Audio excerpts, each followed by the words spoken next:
As the CEO of Dirigo Food Safety and with more than 18 years of specialised experience across health sciences, food safety, quality logistics, audits compliance, and manufacturing solutions, Dr. Michelle Fannin-Steele's breadth of knowledge and depth of available resources help businesses grow, comply with regulations, and inspire consumer trust.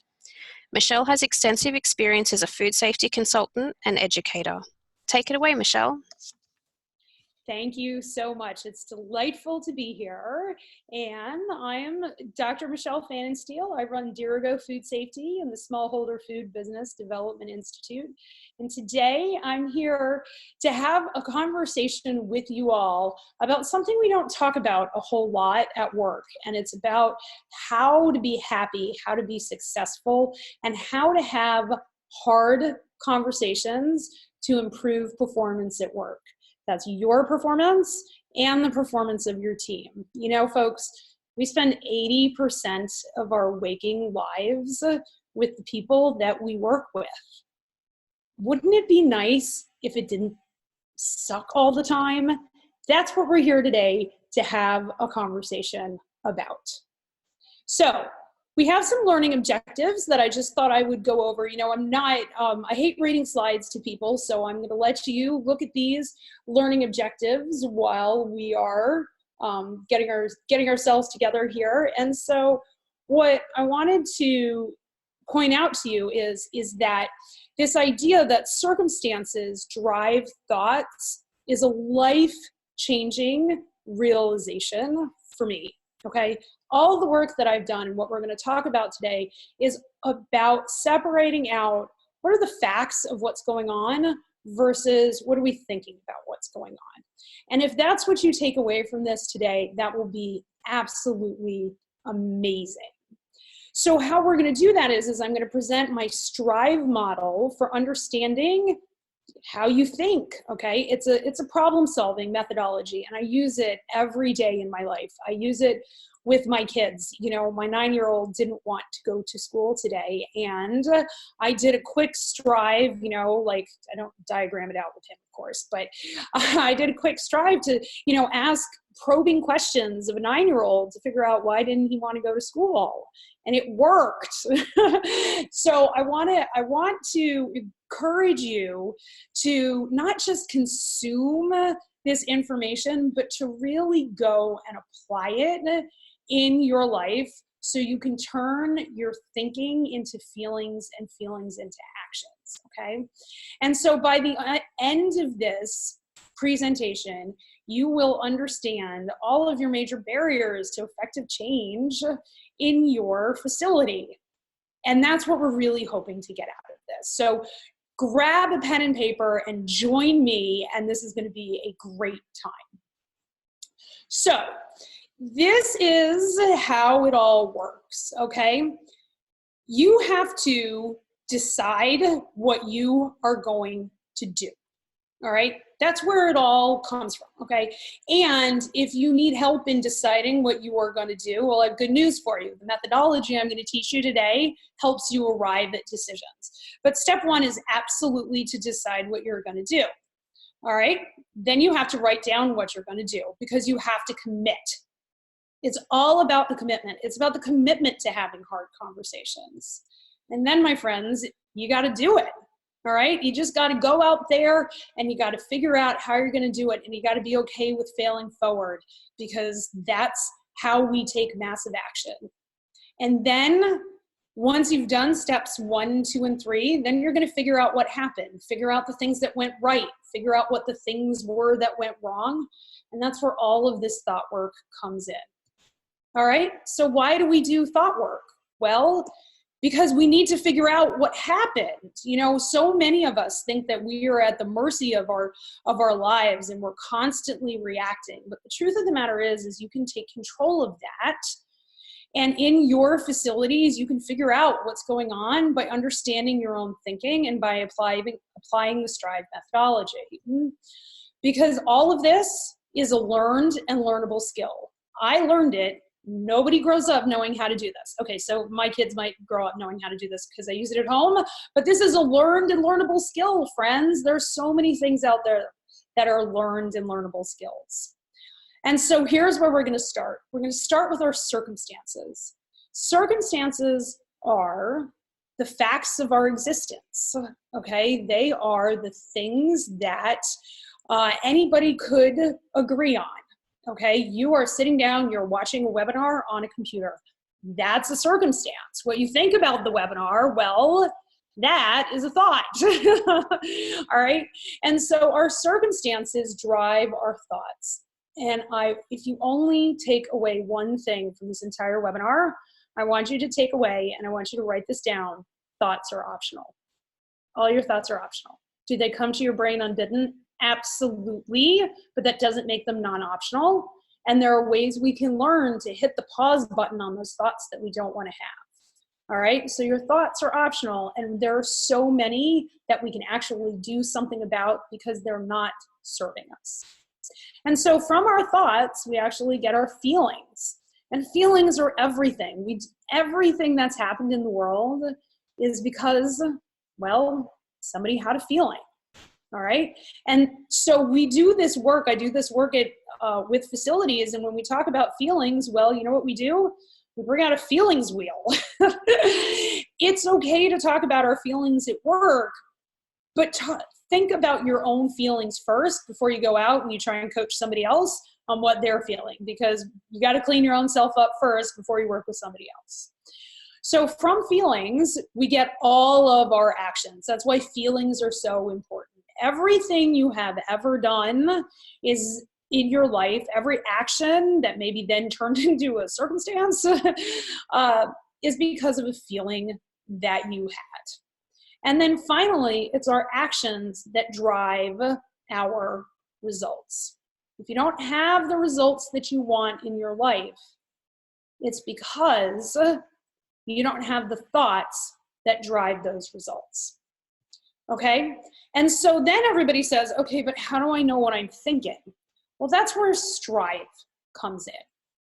Strive is all about asking the questions you need to ask so that you can solve problems at work. All right?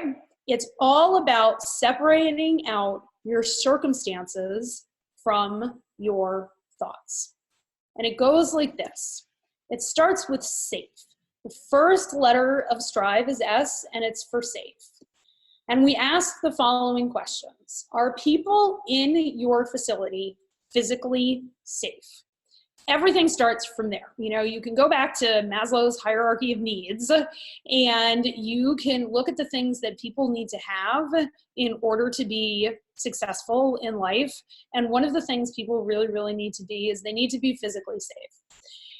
And when I do this work with customers in their facility and they come to me with a problem, okay, you know, I had one of the more recent ones was somebody wasn't hitting their fill weights, and they were making soups and weren't hitting their fill weights, and of course that's a problem, and they're not meeting specification and all of the things that happen when you short weight, which is never good.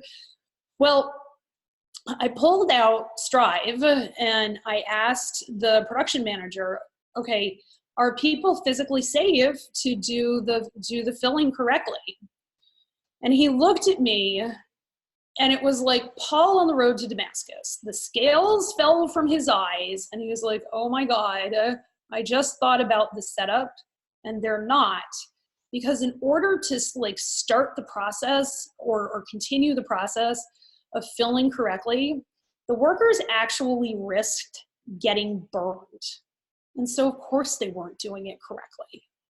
So I want you to go and I want you to look around your facility if you are having problems and ask yourself the very first question: are people physically safe to be doing the tasks that you're asking them to do? If the answer to that question is no, then I want you to file that away. All right. So you're going to do this on a piece of paper. Just get out a piece of notebook paper, write S, and then write the letter P next to it. And that's physically safe. Okay. And then make your notes about how people may not be physically safe in your office. If they are, then write down, yes, people are physically safe. Let's drive on. Let's drive on to financially safe. Are people in your facility financially safe enough to solve problems? And this actually has a compounding question.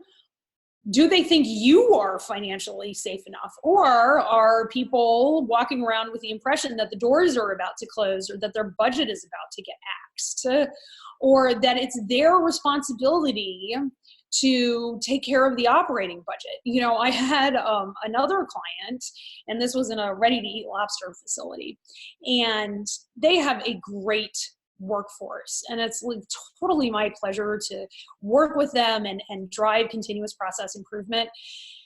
But we were watching the videos one day, and we saw somebody, one of the workers, and he was handling the refuse container, and he would turn around and he would move the refuse container. But the thing is that he wasn't production sanitation. He was just a production worker. And it's production sanitation that's supposed to be moving around the refuse containers, because of course we don't want people touching the refuse container and then going in and touching the product, right? That's suboptimal, as we say in ready-to-eat food. And we looked at it, and then we went and we asked him, we're like, hey buddy, what are you doing? And he's like, oh, well, you know, I am right here. I don't want you guys to have to get production sanitation all the way over there. I'm sure they're over there doing important business. I can just do this here. And it was actually kind of a financial safety conversation, because he wanted to make sure that he was husbanding the resources of his employer. And while that's amazing, it comes from a place of scarcity.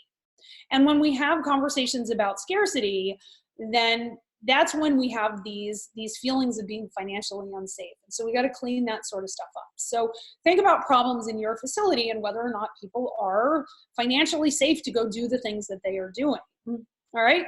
Then the next one, this one is also challenging. Are people emotionally safe out on your work floor?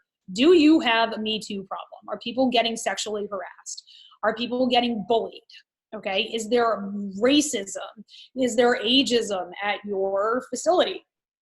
I have been in facilities where all of those things are happening, and I can tell you they are not very good at solving problems. Because if you have women who are supposed to be going and doing inventory, and every time they walk into the closet where you store your PPE, and somebody's coming up and pinching them, which I have been there when that has happened, they're getting sexually harassed at work and they're never going to do the job. And so guess what? You're going to lose money because you have no idea what's going on with your inventory. You got to control that stuff, and you've got to clean that stuff up. People aren't emotionally safe at work. They don't care about you, your company, and your bottom line. All right, so next in Strive is trained. Are people trained? Okay, and there are like 5 real things that we look at. And I don't want to overemphasize training, because one of the things that we can go down a rabbit hole with in food is by assuming that just putting in more training is going to do the trick, because it isn't. Remember, at the top of this presentation, I asked everybody to not just consume the information that I'm presenting to you, but actually go out and apply it. So I want you to ask yourself about your training. How much are you emphasizing just consuming the training, just sitting there in the training classes, nodding your head, answering the questions correctly? Yes, I know what a critical limit is. Yes, I know what a sanitation standard operating procedure is. And how much are you emphasizing people actually going out and applying it? Okay. And so that all being said, there are some things that people actually need to know. All right. They need to know the specifics of what you make or sell. This is always the first question that I ask people. What do you make? How do you make it? And where do you get your raw materials from? All right. The people need to know what standard operating procedures apply to them in their job. Are you overcomplicating it? Dude, does the person who runs your scale have like 6 pages of standard operating procedures they're supposed to understand? Because I promise you they don't. All right. Have you made it as simple as you need to for how you do it here? Are people trained in the technical skills? Can they fillet a fish? Can they break down a cow? Can they, pack and hot seal coming out of a steam jacket kettle? Can they run the tray pack machine? Do they have the technical skills to do what it is you're asking them to do? All right, and then those last two, it's so important as our food production gets more complicated that people understand that everybody is a leader. Folks, you cannot inspect safety and quality into your process. It has to actually be there, and the people on the line who actually touch the food are the ones who can do the most about safety and quality in your system. All right, and that requires systems management and systems thinking. No longer are we sitting there in our cubicles by ourselves. Go out, learn about systems management, learn about systems thinking, and apply it and train your people on it, because you will be blown away by the results. All right, next, let's talk about respected. And we've kind of talked a little bit about this already, but let's just dive into that. First, I want to have a conversation about worthiness, and then about boundaries, and then about owed respect and earned respect. So here's the deal. We have respect for other people when we have respect for ourselves. When we come to the world as if we are not broke and we don't need fixing, as if we are worthy and we are lovable for who we are, not what we do. Okay, everybody is lovable as they are on the planet. And before you dive off into, oh my God, she can't be talking about XYZ person, I am talking about XYZ person. And the reason that you're diving off into that conversation is because it's an easier conversation to have for most of us than having the conversation about our own internal worthiness. You are worth it, and you are lovable for who you are and how you show up at work. All right. But that does not mean we don't have boundaries. Okay. We can, we can think everybody is worthy at work, but that doesn't mean they are allowed to sexually harass us at work. Okay. We have boundaries about what people can say and what people can do. We also have expectations of what people are supposed to do at work. All right. And those expectations come from, and the ability to set out those expectations come from the owed respect that we have. So you have a title in your company, and there's a certain level of respect that you garner because of the title of who you are in your company. Okay? And then we have earned respect, and that's the respect that you gain by how you show up at work. And it's so important to have a balance between those two things. Okay, too much owed respect, and we're in a company of people who only say yes, and too much earned respect, and we're in a company where nobody pays any attention to anybody who hasn't been there for less than 20 years, and there are no new ideas.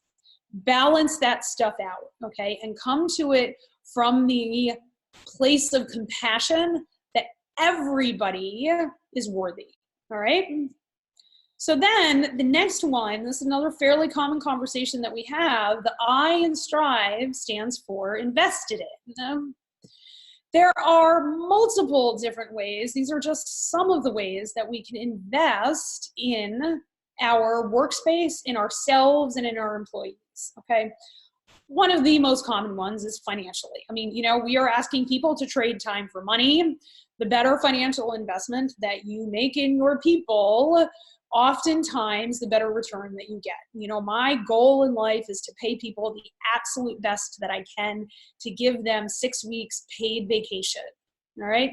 Now you're going to say you run a services company. That's all well and good for you. I promise you there are ways to financially invest in your people in meaningful ways that make a difference. The next way you can invest in people is in the professional development and networking of absolutely everybody. And I am including the people who clean up on third shift. What if we taught those people how to network? Okay. Imagine the number of employee situations you would, employee shortage situations you would figure out if you taught your employees how to network and they were the ones out helping fill your staffing positions. We are in an absolute crunch here in the US, at least, around not only do we have so many jobs going begging, we have this high rate of turnover. And when you invest in people, you actually lower all of that stuff. All right? Invest in their professional development.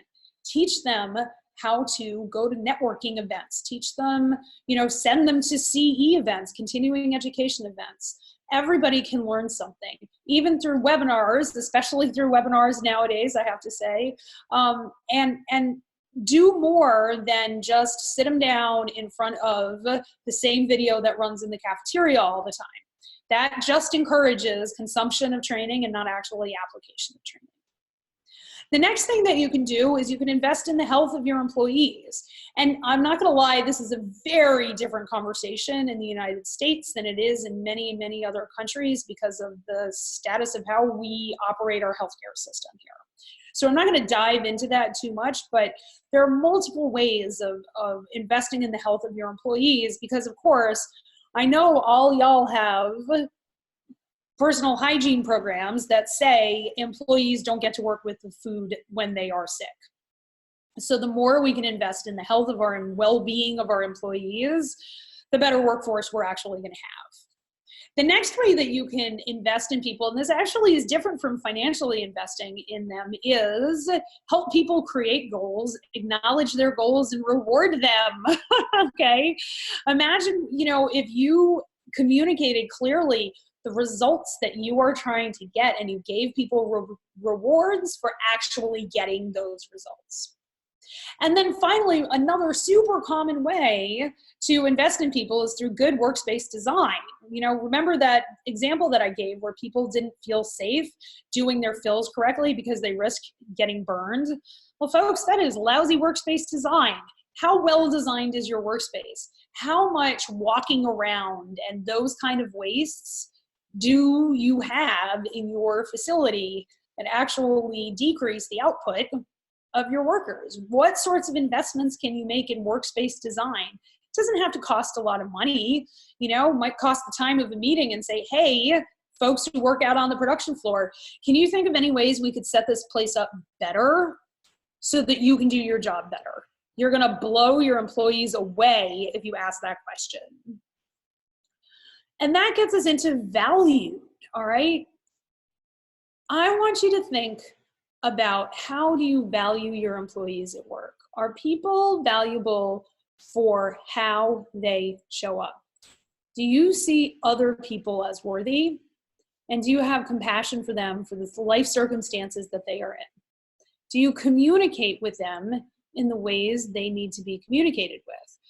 I know in all of our third-party audits, there's a part of the scheme that says signs have to be in the language that people communicate in, that they read in, that they speak, and that they can understand. Well, I don't want you to stop there. I want you to think about whether or not it's just signage that does your communication, or if there are other ways that you are communicating your values to your employees.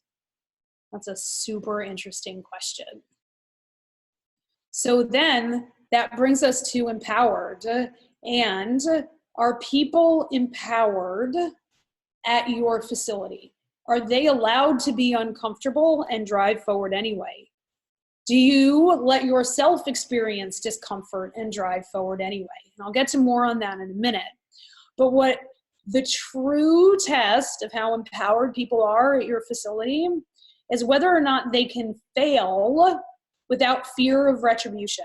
And I'm talking about real failures, okay? I'm not talking about they forgot to write down the critical limit. I am talking about real failures where they try something new to get a different result because you don't like the result that they have, okay? Or they don't like the result that they have. Are they allowed to fail forward? It is the company that can fail forward at every level where people can try new things and not be called out for them not working. That is a truly empowered culture. And so what does this all mean? That's great, Dr. P. I know how to ask the questions. I can go back through this webinar. I can think about circumstances and thoughts and feelings and actions and results. And then I can take, strive, and I can figure out what all those questions mean around, and do it around a particular problem. But this is where we really figure out what happened. And this is really how we have those hard conversations. because those hard conversations start with ourselves. And they start with this model around figuring out what the circumstances are, what we think about those circumstances, what feelings our thoughts generate, what actions come out of those feelings, and what are our results. So take strive and apply it to that so that you can separate out your circumstances from your thoughts. And that's how you figure out what happened. Because your circumstances never dictate your feelings, your thoughts dictate your feelings. And figuring out what happened and sitting down and writing it out is an unparalleled way of driving yourself forward. But it doesn't always happen that way, right? Because we said we were going to do 4 things. We were going to commit to what we want to do. We were going to write it down. We're going to do it. And then we're going to figure out what happened. And a big piece of figuring out what happened is understanding this concept of buffering. Buffering is hugely important because buffering is most of the time why we don't do what we said we're going to do. And this is what buffering looks like. Buffering is moving ourselves into false pleasure. And I have some news for you guys. All right. The truth of the matter is that life is pretty much 50-50. It's 50% full of joy and happiness and abundance, and we're all doing well. And about 50% really pretty negative. All right. And this is actually not a bad thing, because without the positive feelings, all right, we wouldn't have any of the negative feelings. And without any of those negative feelings, our positive feelings would be meaningless. If we were happy all the time, we wouldn't know any different. But what happens is that we are taught that we're supposed to be happy all of the time. So then we think something's really, really wrong when we feel negative. And we say, oh my God, I have to stop feeling negative. This feeling is so uncomfortable and I don't want to be here. I have to stop feeling negative. And so what we do is we try and move out of that negative space and we dive into false pleasures. And false pleasures are things that, they give us a dopamine hit right in that moment, but they don't really last, okay? And we spend all of our emotional energy moving into false pleasures like overeating, over drinking, coming onto Facebook. Hey, I know people who buffer by doing self-help work, because it's easier to sit there in our heads than to feel our feelings. Okay, so all of these false pleasures that we have, all right, that help us avoid our feelings are all temporary. But what happens is we expend all of our emotional energy seeking false pleasure, and guess what? Those negative feelings, they're still there. I want you to think about it like a beach ball. So imagine you are out in a lake, okay, and it's a beautiful day and you're out swimming and there's this beach ball and it comes up to you and it starts whapping you in the face.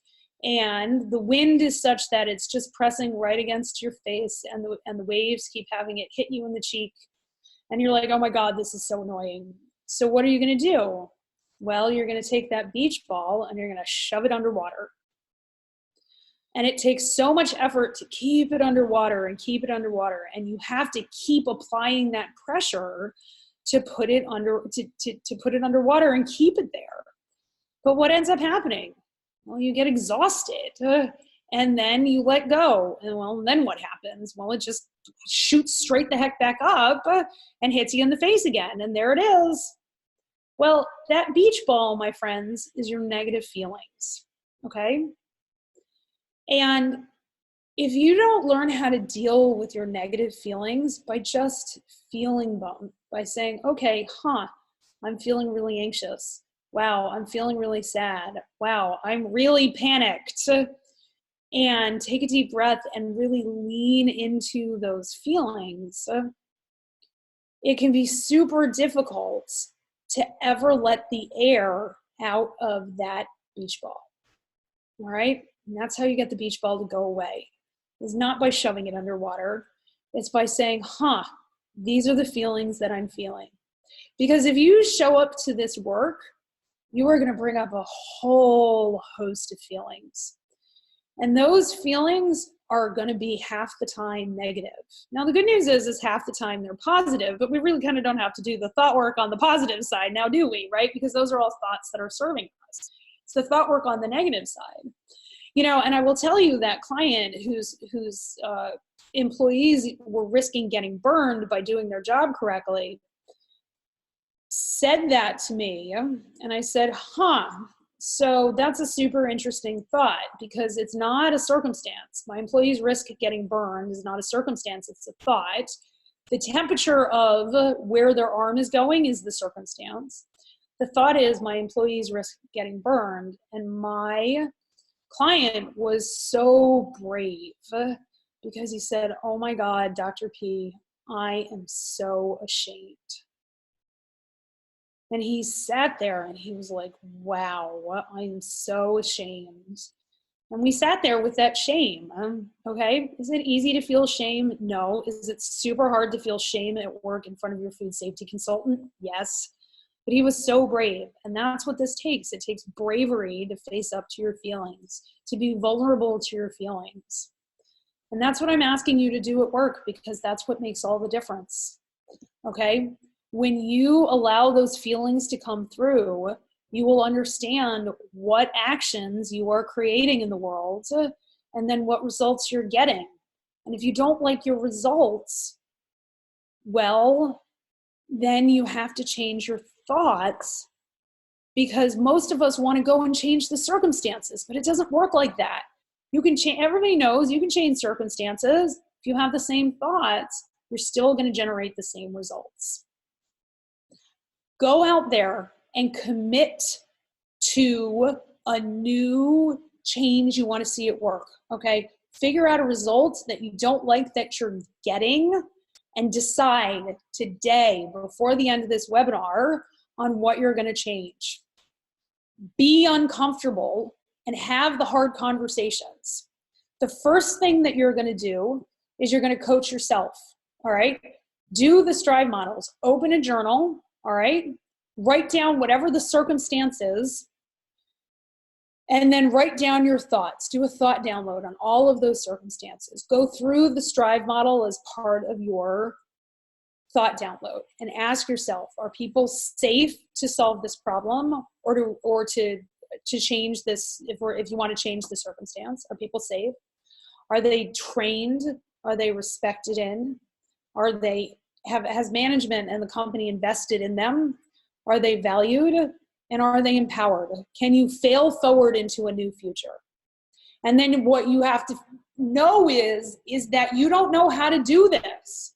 If you knew how to have the new results, guess what, my friends? You would have the new results. You have to be able to show up to the conversation and stand in your own truth. Because I will tell you what, truth creates wealth. It creates wealth for you, and it creates wealth for your company in a myriad of different ways. So when you show up to the conversation from a space of truth and acknowledging how things are really going on at work, it changes everything. When you treat yourself and others as 100% worthy, that they are worthy being there for who they are and not what they produce, you will be blown away by the difference in the conversations, and the conversations won't be as hard. And it all comes back, my friends, to coaching yourself, to doing this work, to showing up, to committing to the change, and showing up to being in discomfort, to staying in that negative space, even though part of you is going to be like, this really sucks. But when you do it well, you're going to find out that discomfort doesn't last for very long, okay? And you can drive forward, and you will be so much happier if you just allow the negativity and the discomfort as you are having these conversations with yourself and you're having conversations with other people. And that's how we have the hard conversations to improve performance. I'm Dr. Michelle Fannin-Steele from Dirigo Food Safety, and it's been delightful having you here on this webinar. Thank you so much. If you'd like to get in touch with us, there are our websites. Here's my contact information. I so look forward to hearing from you. Thank you, Michelle. That concludes today's presentation. Thank you for watching.